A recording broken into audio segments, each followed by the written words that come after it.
Hey everybody, welcome back to the Wolf Pit with another episode of What Are We Eating? Today we're trying Tina's Burritos, which has been a highly requested food from you, the people, for me to try, and I'm finally getting around to doing it. I found these two 8-ounce packs of Tina's Beef and Bean Burritos and Tina's Red Hot Beef Burritos at my own personal adult playground, the Dollar Tree. As you already know, everything at the Dollar Tree only costs $1 or less. So obviously, these 2 packs of Tina's Burritos cost $1 each. So if I'm doing my math correctly, that works out to be 50 cents a burrito. Woohoo! Which sounds like a great deal, and you want to probably pick up a bunch of these 2 packs for $1 each, right? Well, it's not really that great of a deal at the Dollar Tree because they're the same price at Walmart. So there's really no big savings at the Dollar Tree. But if you shop around, you can find these for 39 cents each at Target. So that would mean a 2-pack costs 78 cents. Woohoo! My point is, the Dollar Tree isn't always the most inexpensive place to find cheap, highly processed foods. Tina's Burritos feeds millions every year.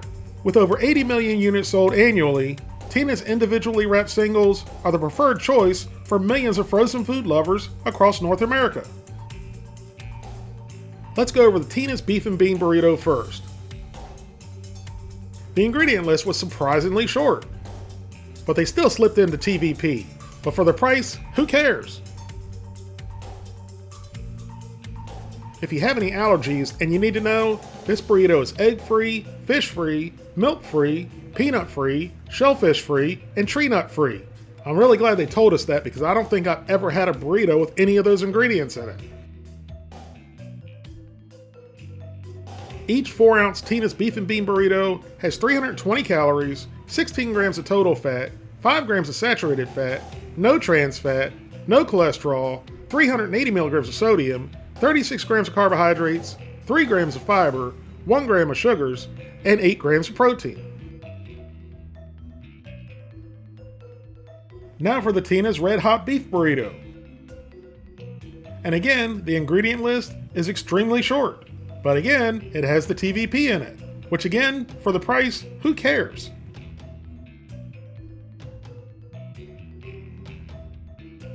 Again, if you have any allergies and you need to know, this burrito is fish-free, peanut-free, shellfish-free, and tree nut-free. Each of Tina's Red Hot Beef Burritos has 340 calories, 16 grams of total fat, 5 grams of saturated fat, no trans fat, no cholesterol, 570 milligrams of sodium, 39 grams of carbohydrates, 3 grams of fiber, 2 grams of sugars, and 9 grams of protein.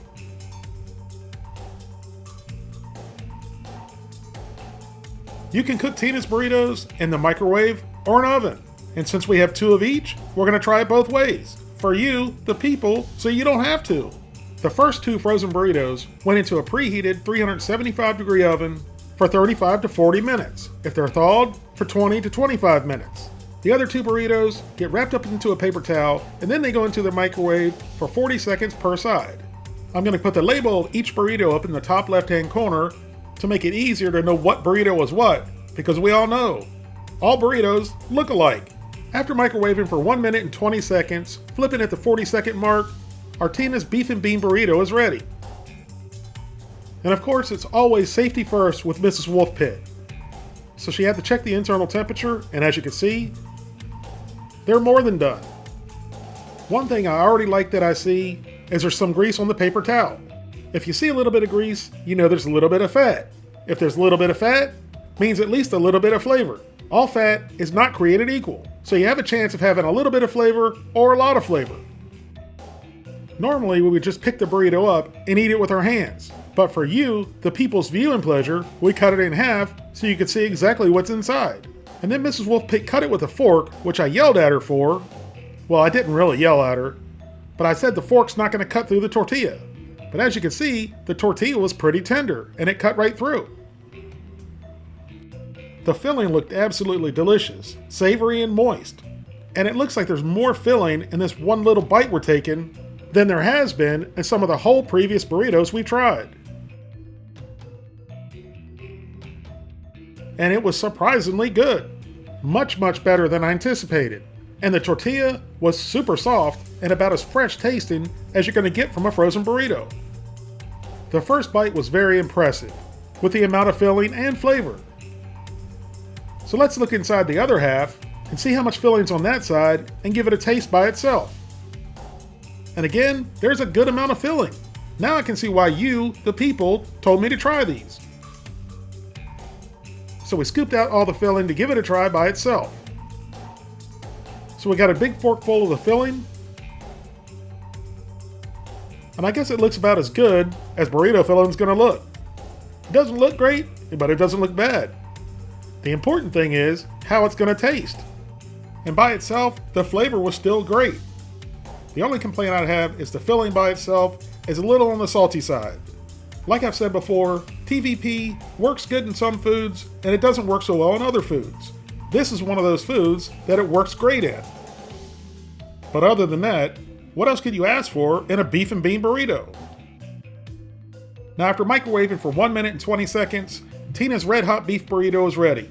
And again, for you, the people's viewing pleasure, we cut it in half. So you can see exactly what you're eating. And I learned my lesson the first time and didn't say anything to Mrs. Wolfpit about cutting the tortilla with a fork. And as you can see, I'm a smart man. Because again, it cut through just fine.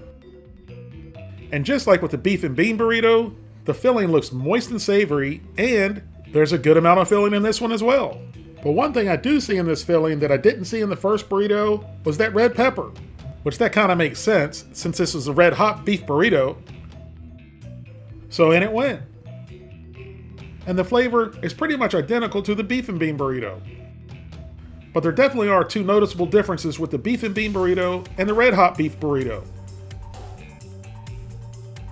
Obviously, the red hot beef burrito is the spicier of the two burritos. I wouldn't say it's hot. I wouldn't even necessarily say it's spicy. Let's say it was just moderately spicy. And that's coming from a person who doesn't like a lot of spicy food. I'm pretty sure anyone could enjoy the spice level of this burrito. And the other difference is, the red hot beef burrito has more whole pinto beans in it than the beef and bean burrito did. Now, I don't know if that was on purpose, but the additional beans gave it more texture, which I preferred. So we scooped out the rest of the filling from the other half, and again, it's a decent amount of filling. And it actually doesn't look as dark as the beef and bean burrito filling did, which for some reason, with this one being the spicier of the two, I expected it to be darker. But once it went into my mouth, and just like the filling with the beef and bean burrito, the filling was very good, but still a little on the salty side. After baking it in a 375-degree oven for 35 minutes, our Tina's beef and bean burrito is ready. So again, we cut it in half for you, the people's viewing pleasure. And then on this one, we tried the filling first. The filling tasted no different than the one cooked in the microwave. Both were good, but the filling in both on its own was salty. Eaten with the tortilla, it wasn't salty. So we took a bite out of the burrito like a normal person, and I immediately did not like the tortilla. Baking this burrito in the oven took all the freshness and softness out of the tortilla. Definitely not a fan of the beef and bean burrito in the oven. Now for Tina's red hot beef burrito, which was baked in a 375-degree oven for 35 minutes. And the red hot beef and bean burrito baked in the oven was exactly like the red hot beef burrito cooked in the microwave. The filling was really good, but a little bit salty. But again, the one thing I didn't like about it was the tortilla. Baking it just took all the softness and freshness out of it. For 50-cent burritos, or in some cases 39-cent burritos, I'm not sure if you're going to be able to find a better frozen burrito. I thought these were both equally good, cooked in the microwave of course, which is why I'm going to give Tina's beef and bean burrito and Tina's red hot beef burrito both an 8 out of 10, cooked in the microwave. I'm not going to rate them baked in the oven, because I'm going to tell you right now, don't bake them in the oven. Thank you all very much for watching. Please don't forget to like this video, leave a comment, subscribe, and share it with your family and friends. And if you don't have any friends, share it with your enemies. And I'll see you soon.